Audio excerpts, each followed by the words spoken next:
Sensor হয়ে গেল তুফানের। Hello friends, welcome back. আবার ফিরে আসলাম নতুন এক ব্রেনে। আজ কথা বলবো সুপারস্টার শাকিব খান আপকামিং তুফান মুভি নাকি সেন্সর হয়ে গেছে, সেটা কি আনকাট সেন্সর পেয়েছে কি নাকি কোনো কাটিং সেটিং করে সেন্সর হয়েছে তা জানতে হলে ভিডিও শেষ পর্যন্ত থাকতে হবে। তো চলুন ভিডিওটি শুরু করা যাক। তুফান মুভির যে সেন্সর হয়েছে সেটা কনফার্ম করলেন রাহান রাফি এবং আব্দুল্লাহ জহির বাবু। তারা দুইজনে তাদের ফেসবুক স্ট্যাটাসের মাধ্যমে কনফার্ম করে দিয়েছে যে তুফান মুভির সেন্সর হয়ে গেছে। সেটা মৌখিকভাবে আনকাট সেন্সর ছাড়পত্র পেয়েছে, কিন্তু এখনো তুফান মুভি কোনো অফিসিয়াল ভাবে কোনো সেন্সর সার্টিফিকেট এখনো পায়নি।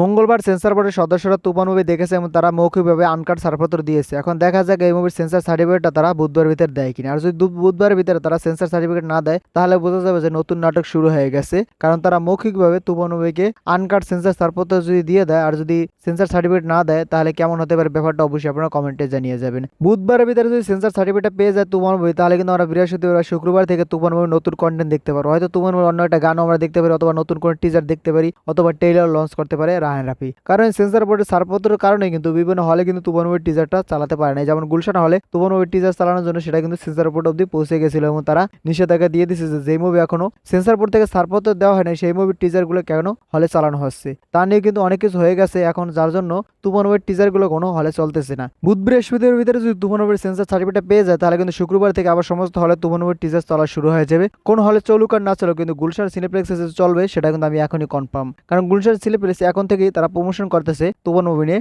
কারণ তারা তুফান মুভিটা ঈদে চালাবে। যার জন্য তুফান মুভির আপনারা পরবর্তী কোন কন্টেন্টটা দেখতে চান, টিজার, গান নাকি ট্রেইলার? আমি তো তুফান মুভির একটা টিজার দেখতে চাই, তারপর একটা গান, তারপরে ট্রেইলার দেখতে চাই, লাস্টে সবার লাস্টে ট্রেইলারটা দেখতে চাই। তুফান মুভির প্রথম টিজটা এসে কিন্তু সোশ্যাল মিডিয়া একটা ধাক্কা দিয়েছিল, মানে পুরো সোশ্যাল মিডিয়া আগুন করে ফেলেছিল। সেটা বাংলাদেশ, ইন্ডিয়া, পাকিস্তান এবং বাইরে বিভিন্ন কান্ট্রিতে পুরো জ্বর তুলে ফেলেছে তুফান মুভির প্রথম টিজটা। পরে আসলো গান, সেই গানটা কিন্তু 1000+ ইউটিউব চ্যানেল থেকে পজিটিভ রিভিউ আনছে। সেটা কিন্তু চারটিখানিক ব্যাপার না, কারণ গান এবং টিজার দুইটা কিন্তু ভালো পজিটিভ রিভিউ আনছে। এখন চাইবে আরেকটা টিজার আসুক, সেটা যাতে এই দুইটা টিজারকে ব্রেক করতে পারে ভিউর দিক দিয়ে এবং প্রশংসার দিক দিয়ে। তারপর যাতে একটা গান আসে, তারপর যাতে একটা ট্রেইলার আসে। আপনারা কি আমার সাথে একমত কিনা অবশ্যই কমেন্টে জানিয়ে যাবেন। আর যদি আমার সাথে একমত হন তাহলে ভিডিওটা বেশি বেশি করে শেয়ার করবেন যাতে সবাই ভিডিওটা দেখতে পারে। ভিডিও শেষ পর্যন্ত থাকার জন্য অসংখ্য ধন্যবাদ। টেল দেন, টেক কেয়ার, দেখা হবে নেক্সট কোনো ভিডিওতে। ততক্ষণ ভালো থাকুন, সুস্থ থাকুন, বাই বাই।